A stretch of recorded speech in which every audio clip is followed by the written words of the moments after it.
Breaking news tonight, chaos erupting on the streets of Missouri. The grand jury finding no probable cause to indict Officer Darren Wilson in the death of an unarmed teenager, Michael Brown. And tonight, new documents, what the grand jury saw, including for the first time what Officer Wilson says happened that fateful night, sparking a massive showdown between protesters and police, escalating with reports of automatic gunfire, along with the vandalism and turmoil tonight. Moments ago, the police chief announcing there are roughly a dozen buildings still on fire, and that although their main goal is preserving lives, the situation is far from ideal. I'm disappointed in this evening. I really don't have any hesitation in telling you that I didn't see a lot of peaceful protest out there tonight, and I'm disappointed about that. I'm not saying there weren't folks out there that were out there for the right reason. I'm not saying that wasn't the case, but I am saying that unfortunately this spun out of control. That just moments ago. We turn now to ABC's Steve Osunsami, who is on the scene in Ferguson. Tonight, a city on fire, anger exploding in the streets of Ferguson, Missouri, after the decision was finally announced in this racially explosive case. Darren Wilson, the Ferguson police officer, not indicted in the shooting death of unarmed 18-year-old Michael Brown. The grand jury deliberated over 2 days, making their final decision. They determined that no probable cause exists to file any charge against Officer Wilson and returned a no true bill on each of the 5 indictments. Just minutes after, protesters got violent, setting police cars on fire. They went pouring onto a highway, blocking traffic, police fighting them back with tear gas. Gunshots rang through the air just feet from the Ferguson police station. The FAA issued a no-fly zone for the entire St. Louis area. And new tonight, prosecutors are releasing massive amounts of evidence. These never-before-seen pictures of Wilson in the moments after his alleged fight with the unarmed 18-year-old and the gun Wilson used to kill him. A medical report from that night shows that Wilson needed x-rays and anti-inflammatory medicine for a facial bruise. And tonight, for the first time, we get Wilson's account. In his interview with police the day after the shooting, he said, "I was guaranteed he was going to shoot me. That's what I thought his goal was." This grand jury wasn't deciding guilt or innocence. They were just deciding, is there probable cause to send this case to trial? Was there enough evidence for a regular jury to decide guilt or innocence? And these grand jurors said no. President Obama weighed in shortly after the news broke. Benjamin Crump, the attorney who represented the family of Trayvon Martin, another young black teen killed, was with Brown's family when they learned the news. She is heartbroken that the system would allow her unarmed son to be killed in broad daylight and the officer not even have to come to court. Brown's mother, who broke down into tears when she found out, is now demanding an explanation. They still out there. They never come back. In a statement, Officer Wilson defended his actions, saying he followed his training and followed the law. Prosecutors made sure the grand jury looked like the county, 9 white jurors and 3 black jurors. But in Ferguson, Missouri, where Brown was killed, about 68% of residents are African American. The DA gave these grand jurors all of the evidence and says he didn't make a recommendation at all. In effect, punting to these grand jurors and saying, you decide. Shut down! It's a case that picks at one of America's oldest wounds, racial injustice, and the sense that black lives don't matter. Right now, this town that promised to remain peaceful, already boiling over with anger from demonstrators. We met Haiku, a young activist and hip-hop artist, back in August at the height of the protest. Tonight, he waited in the crowd right in front of the police department. There's no indictment. We knew that, though.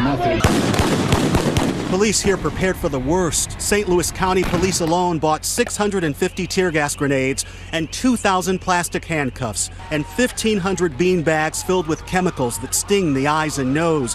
But the outrage isn't just here in Ferguson. The decision has led to fresh protests all across the country. We have police brutality alive and well all over the country. Ferguson is a spark. In New York, hundreds of protesters are meeting in Union Square, ready for the long haul. So our message to the people in Ferguson is that we are with you 100%. Promising these protests will end no time soon. We're going to be here at 2 o'clock. We're going to be here at 5 o'clock. We're going to be here at 7 o'clock. We ain't going no The decision comes 108 days after Brown died. He was walking with a friend when his friend says they were confronted by police and told to get off the street.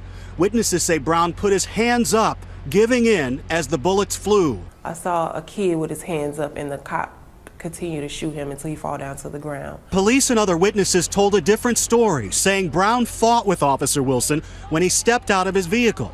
They say Brown pushed Wilson back into his squad car, gave him a beating, and went for Wilson's gun. In his grand jury testimony, Wilson describes the moments leading up to his confrontation with Brown. He had already shot at him several times, but says that Michael Brown, quote, still keeps coming at me. I'm backpedaling pretty good because I know if he reaches me, he'll kill me. When he gets about that 8 to 10 feet away, I look down. I remember looking at my sights and firing. All I see is his head, and that's what I shot. I don't know how many. I saw the last one go into him, and then when it went into him, the demeanor on his face went blank. The aggression was gone. It is our understanding at this point in the investigation that within the police car there was a struggle over the officer's weapon. 6 days after the incident, police released this surveillance video. They say that's Michael Brown wearing the red hat, allegedly committing a strong-arm robbery at a liquor store just 15 minutes before he was shot. Then there's this surveillance video released just this month showing Officer Darren Wilson leaving the police station just hours after the shooting. In this image, he doesn't appear to have any visible injuries from a fight. Michael Brown's family demanded action. How can peace be restored, ma'am? Arresting this man and making him accountable for his actions. In August, peaceful protests quickly turned violent. Thieves used the protest as an excuse to loot and burn down this convenience store. The National Guard moved in to enforce a state-mandated curfew. You must leave immediately. No justice! No curfew! There's a guy with a gun up there. Be careful! Ferguson quickly became ground zero for one of the most intense civil rights debates in recent memory. In the middle of the action was where we met Haiku, the hip-hop artist documenting the unrest. Y'all was just marching and then tear gas. Just marching and they start tear gas. That burn. As soon as the sun goes down, man, it's like a third world country that's fighting for liberation once again, because it really is like that. New clues came in with the county autopsy and toxicology reports. Brown's tissue fragments were found on the exterior surface of the police officer's motor vehicle, a detail that seemed to support police accounts that Brown violently fought with the officer. But Michael Bodden, the famous forensic pathologist hired by Brown's family, held an independent autopsy and found that Officer Wilson shot and killed Brown from a distance. The muzzle of the gun was at least 1 or 2 feet away, the muzzle at the time of discharge. It could have been 30 feet away. As for Officer Darren Wilson, he has not been seen in public since August 9th, but records show that he got his marriage license in October, and he did testify to the grand jury. Just this weekend, Michael Brown's father pleading for calm ahead of the grand jury decision. I thank you for lifting your voices to end racial profiling and police intimidation. But hurting others or destroying property is not the answer. But tonight, protests rage on as stores and houses burn to the ground and the looters using the name of Michael Brown to steal. But these protesters are calling for justice, something they fear they may never see. The prosecutor here now has the difficult task of trying to convince so many people who refuse to believe it that justice was served here. Juju. Thanks, Steve, for your coverage these past few months. Stay safe. I'm joined now by my Nightline co-anchor Dan Abrams with his legal hat on tonight. Dan, clearly the matter is not over in the streets or in the court of public opinion, but from a legal perspective, is it over? The criminal case is basically over. The feds are investigating as well. It's likely that will go nowhere with regard to this case. But it's still possible that you'll have a civil lawsuit whereby the family sues Officer Wilson, sues the police department, and all of these issues are addressed again. And what's the legal burden of proof? There it would just be by a preponderance of the evidence, more likely than not. Much lower than in a criminal case, but remember, no criminal jury evaluated the evidence yet, just a grand jury deciding there isn't even enough evidence to send the case to trial. Interesting. Now, the St. Louis prosecutor was criticized for being very hands-off. Tonight, you saw a different attitude. Well, he seems to be supporting the grand jury's decision. Not quite saying that, saying he handed it off to the grand jury and they reviewed all of the evidence objectively. But the way he sounded in that press conference, it sounded as if He was backing up the grand jury, supporting them in exactly what they decided and how they decided it. And now we have this huge dump of information that they have now released to the public. Very unusual to release all this grand jury material.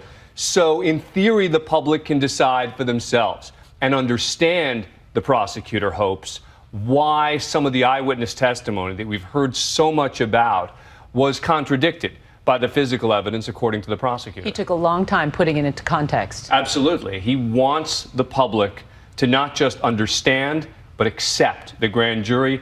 It's not going to be easy. You have a lot of reading ahead of you, Dan. Absolutely. Thanks so much for your being with us.